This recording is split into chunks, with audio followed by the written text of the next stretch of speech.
Welcome back to the Love for Learning podcast. Oh my goodness, this is the last episode in a series we've been doing for emotional intelligence. If you don't know what emotional intelligence is, if you don't know how it applies to us, go back to the previous links and see.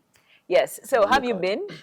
I've really been well. Yeah. I'm actually very okay. And I'm excited for also today's topic. Yes. Every time emotional intelligence is mentioned, I feel. Do you think you're like a pro at emotional intelligence? I'm not a pro. I'm just dipping my feet. Okay, and learning in the process. Yes. That's good. So what are we talking about today? Today we are talking about, how do you call it?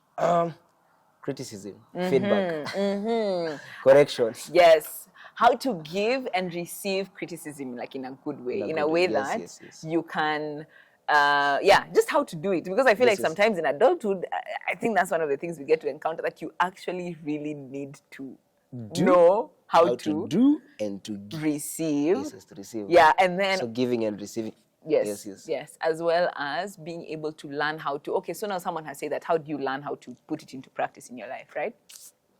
Yeah. Okay, so scenario. What is the worst? Can you think of a worst scenario of someone who gave you criticism and you took it very badly? Do I remember any? Oh, in a good way, like both. Someone who did it in a very nice way and someone who did it in a really bad way. And how was your reaction in both instances? Do I even remember any instance when I was given feedback? Okay, there are many instances, but positive and negative side of it, it's hard to differentiate right now. But I will say there's a time. Okay, let's go back to my family, where your parents are giving you feedback on your behavior, how you're carrying yourself around the family. Do I really want to mention that one? You can. It's more personal. Let me go back to the workplace, where I've not done something that I was supposed to do. And then the supervisor is all over sometimes. And, sometimes or your he's telling you, or my colleagues, they're like, why didn't you do that? Why didn't you We've talked about this so many times. I mean, I'm very disappointed in you now. Okay, fine, I'm sorry. You're shocked. Sometimes you want to cry because, again, emotions are involved. So, okay, it's fine. But you respond in an appropriate way. Yes. Okay. I think for me, just the other day. No, it's good. I feel like we've been in such a situation before but then I think we are both learning how to do it better. So for me, the other day, we were with some friends somewhere, and then someone is just like, Anne, one thing I really don't like about you, like the only thing I really don't like about you, the good thing is that they started with I. I know. Is the fact that, so there's a particular game I really enjoy playing on my phone, and they're when you start playing that game, it's like no one else matters. And, I support them, whoever the person was. And I think for me, I was just like, whew, hey, I thought I'd give people, like, when I'm on my phone, I am on my phone. If I am talking to you, I'm talking to you. Like, I feel like I never struggle to balance, but then it became very apparent that that's not the case.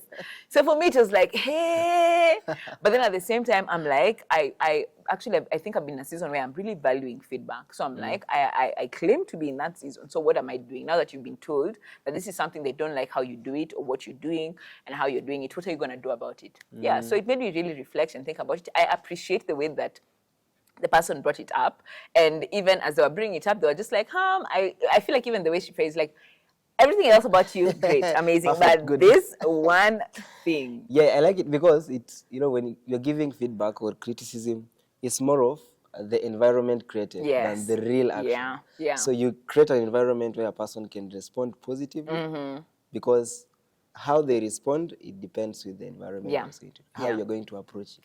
Yeah. Anyway, so we can talk about kidogo of do's and don'ts in giving criticism. Like, how do you do it right? And what don't you do when criticizing someone? Doing right. How do I do it right, for example? Or, yes, how would you want to improve if that's something you struggle with? Or how would you want someone to do it to you? Number one, don't attack. What is attack to you? You are a bad person. Yes, you're a bad person. Now you're focusing on my personality, the person, instead of the action. I like that. So I feel like you're attacking me. I'm like, hey, relax, man. That's what I ukweli. No, like, I feel like what I think, and this is how you should do better. As opposed to, what you did is wrong. In fact, and then you're yes. like sequences ama patterns zenye nimefanya vitu wrong, nashanga why mbona kuniambia ile time nilikuwa nimefanya makosa. Because I would appreciate if the feedback or criticism would be timely.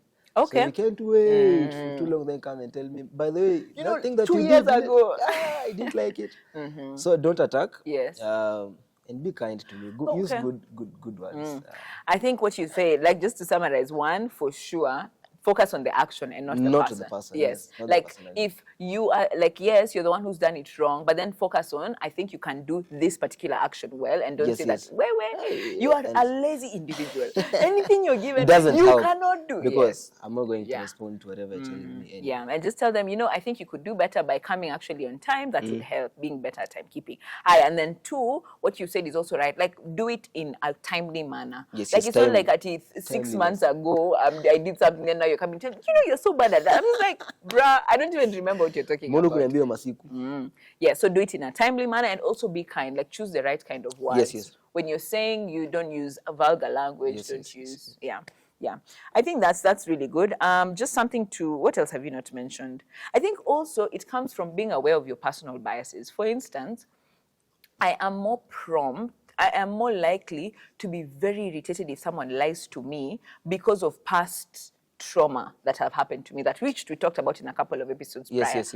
So whenever someone kindly lies to me, I might react in a, like, I will blow it out of proportion, not necessarily because of them, but because of my past experiences. So being aware that my past experiences are what is influencing this, and handling it as a solo event, not as based on things that are not even related to that particular person. So being aware of your biases, and also using that to now put measures and guardrails that. So if someone does lie to me, then I don't blow up. Maybe for me, it's important. I'll take time, reflect about it, not too much time, but also take time, reflect, and then come and say, I really didn't appreciate when you did this, and this is why. And I think it's something that you could improve or change about. Yeah. And then I think above all, like what Christ says, like what even Paul writes about is, when we are even correcting people, we should do it based with love and with humility. With humility, recognizing that we are not better than you. Like when I'm correcting you, it's not like because I am a know-it-all, I have it all in control. Mimi ndio yule msee. No, it is recognizing that, you know, I failed, you failed, and this is how we build each other. Yes. And love, just recognizing that, you know what, this is someone Christ died for. Man, I feel like that's something that has just been recurring in, like, either my devotions or in places I'm talking with people. It's like just the realization that Christ died for this person. His work on the cross was not, oh my gosh, was not in vain. Preach, my sister. No, but for real, I've been doing the book of Isaiah currently. And Isaiah 63 really just talks about, I hope I've not mistaken the book, but it really talks about what Christ went through that whole period. So I think it's just like, just know that even as you're doing the correcting, do it from a basis of love. Yeah, Christ's love. Of course, none of us has it all in every aspect of life. Yeah. It's really important. Let's talk about the receiving end of the feedback. How to receive it.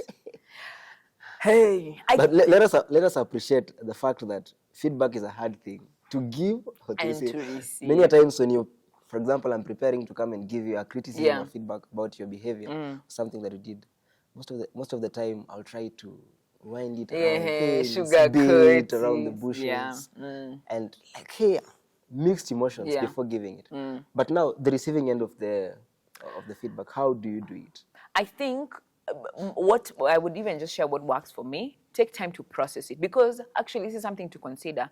Sometimes criticism is good, and other times it is misjudged criticism. Like someone tells you something, and according to them it's the right, but they don't know either your background or they don't know why you did what you did. So there are times that, yes, you take criticism and act on it, and then I think there are times when you evaluate and you're like, in this particular instance, what I did was right before God. What I did was right in a basis of love towards people and those around me. Even though this one person felt a certain type of way about it, like, what does God say about it is more important. And for me, I'm going to stick with that. Like, I feel like it's just finding the balance and being able to evaluate. So, for instance, in the way the friend of mine told me, I thought about it, and I'm like, am I showing love to my friends by showing undivided attention? I don't think it is loving. I don't think it is right. So for me, it's like, I think it's something that I should apply and work on in my life. So I took it in the positive when actively working on it. But you see, on the other hand, if someone came and told me, hey, Anne, me, I don't like how during the service when I talk to you, you don't respond. I'm like, well, when I evaluate it, I'm like, what is my importance now? Listening to the sermon. So in that instance, it's okay. But now in that instance, yeah, when is the right time to ask questions during feedback? For example, I'm giving feedback and you're tempted to start questioning me or questioning my the feedback that I'm giving or whatever I'm telling you. I personally think, depending on the instance, that I would prefer if you take time. It doesn't have to be a long time. It can even be you think about it today, then give feedback tomorrow. So yeah. Yes. Because this also gives them a chance to, like, I think it is good if you take time, process it. It even says it tells just how seriously you're taking it. Like, so that even next time, if they have another criticism or something else they want to talk to you about, they won't feel like, hey, last time you were so defensive about it. Yes. Yeah, they'll be like, I feel like I approached it well and they received it well. Yeah, yeah. So you receive feedback with an open mind, so that you don't see it like an attack. Yeah. You don't have a unilateral kind of... Yes, kind of view or just one perspective of things. Also thinking that you know it well and the way you do things is always right. If necessary, you can ask questions. Yeah, I think so. Yeah. Or even ask. I think something else that could help is, what can I do to improve? If the person, actually, even when you're giving criticism, don't just give criticism with what you did was wrong, period. No, if criticism without solution is not criticism at all. Yes. It's a negative one. Because when you're giving feedback, you should have a solution. How should I behave better? Yes. Why do you think it was bad? And how can I do better? Work towards the right thing. Yeah. So yes, what would you say? How else would you receive feedback in a good way? In a good way. Am I in any way? I think we're talking about how to receive. Honestly, I feel like, as I said, feedback is a hard thing to receive. Yeah. To receive. Yes.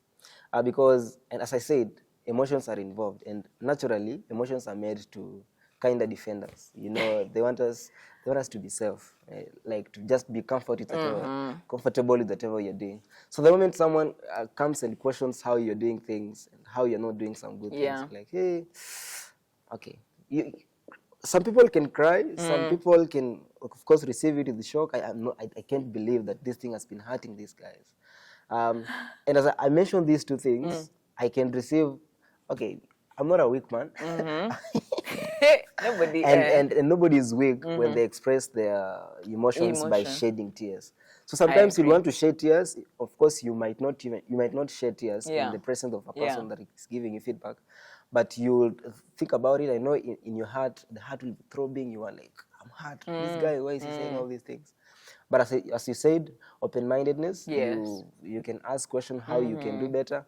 Then of course you relax a bit, you appreciate their feedback, work on it, consult 2 or 3 people, what they think about what the other person said. Is it true? Is it not true? Because as you said again, there are biases involved in giving feedback.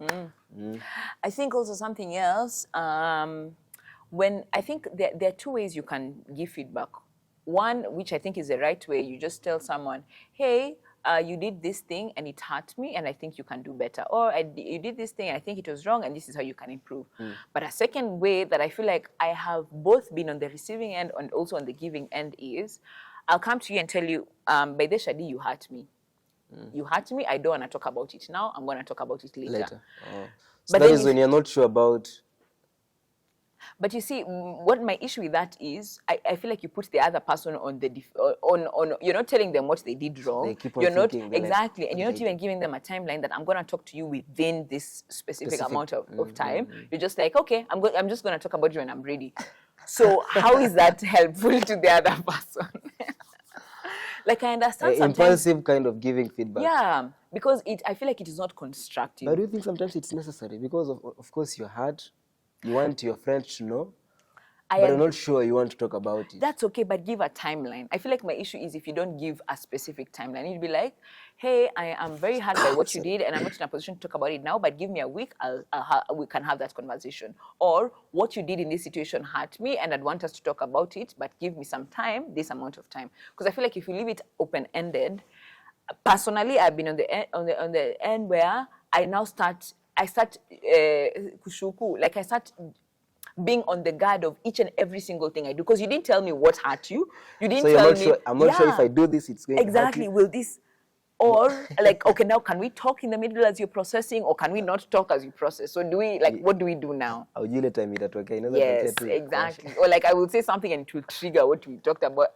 Yeah, so I think when you're giving constructive feedback, do it in a wholesome way, in a way that also benefits the other person. Not that you're putting them in a place now they're on the defensive, or they now just need to, they're left not knowing what to do. So that when a person asks you, did you give them feedback? Yes, I told them whatever I want to tell them. So what? Yes. That's why I said it's giving feedback is about creating an environment that will enable the other person to constructively respond to the feedback that you give. Exactly. And I'm wondering, when do you think aggression is needed in giving feedback? Aggression? Never. Never. Aggressive kind of feedback. For instance? And I mean, for instance, for example, I do something unethical to hurt the immediate environment around me. Do you think aggressive kind of giving feedback would apply? Okay, I wouldn't say aggressive, but I feel like sometimes you need to give feedback then, like immediately. For instance, if you are in a group setting and someone makes a really bad joke towards the other person and everyone was involved, like everyone had in the group setting, I think it is proper for you to tell them, I really don't think that joke is appropriate. Like telling them because that is hurtful to someone. Like honestly, seriously, because you'll tell them on their side, hey man, I don't think you did that well. But the question is, what kind of effect did it have on everyone involved? Yeah, and as we are representing Christ everywhere we go, and as we embody Christ, the question is, WJD, what would Jesus do in such a situation? Yeah, at least that's my take on it. I feel like there are times when you need to do it then like hit the nail on the head. Yeah, when it's still hot. Other times, take time, process, then come back and give. Because I'm thinking about an example that we gave when you're beginning about probably I've been telling you to do something, you've not been doing it. Then I'm pressured on my side. Let's talk in leadership structure interaction. For example, you're receiving pressure from the other end. I'm the one supposed to do the responsibilities that you gave me. I have not done it. You told me the other time, please do it. I didn't do it. Please do it. I didn't do it. Then the time comes when you really have to tell me things with the kind of face and man. But of course, maintaining the principles of giving feedback so that...